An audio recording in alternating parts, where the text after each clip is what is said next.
À Parakou, une nouvelle page s'écrit dans la valorisation du patrimoine culturel béninois. L'établissement Babel a procédé à la libération officielle de sa première promotion d'élèves formés à l'agriotique, une première édition qui marque une étape importante dans la transmission de cet héritage ancestral. Après plusieurs mois de formation, les récipiendaires reçoivent leurs attestations, symbole de leur engagement à perpétuer les valeurs, les traditions et le savoir-faire des griots. Lorsqu'on parle de mariage, les gens pensent toujours au foyer habituel que nous connaissons, mais en milieu Batonou et Ouassangari surtout, il y a le groupe des griots, il y a le groupe des Ouassangari, des Batombou. Alors, comme il y a quelqu'un qui doit dire les panégyriques, il faut quand même que la personne se stabilise quelque part.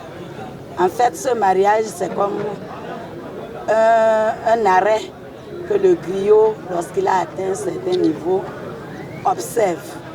Et dans cette observance, il peut arriver que des gens sortent et qu'ils veuillent le ou la marier.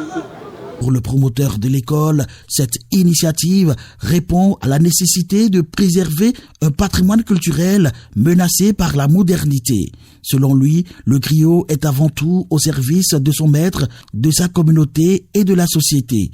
Il est le gardien de la mémoire, le messager des traditions, le conseiller et le porte-voix des valeurs ancestrales. Bon, d'abord, il y a un grand objectif qui est en cours, parce que être griot, on est griot, on ne devient pas griot qui veut. Et être griot aussi, c'est de savoir mémoriser, avoir la capacité de mémoriser beaucoup de choses. Du jour au lendemain, avec l'âge, les choses qu'on a appris avec le jeune âge à la langue, ça disparaît.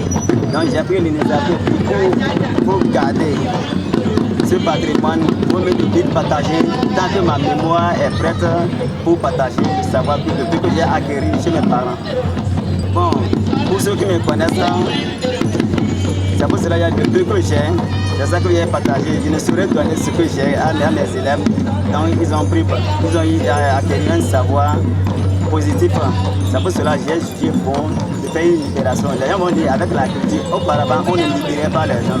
Mais quelque chose que tu fais aujourd'hui en cachette, donc ce n'est pas très fiable. C'est pour cela que j'ai pris l'initiative de libérer et faire une libération publique pour que ceux qui veulent apprendre viennent et qu'ils sachent qu'il y a quelqu'un qui est capable et prêt à enseigner le pays.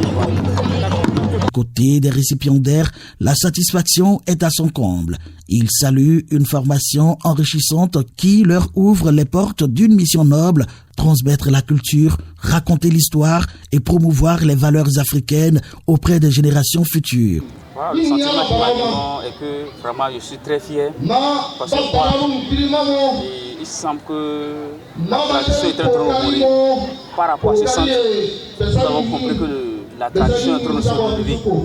La première édition, nous sommes fiers d'être en train de faire cette édition avec une grande fierté. Parce qu'il y a d'autres qui se disent qu'ils sont déjà âgés, qui ne peuvent plus apprendre. Par exemple, moi je suis dans le centre, je suis formateur et au même moment, je suis là pour la perfection. Je suis venu pour me perfectionner en agriotique.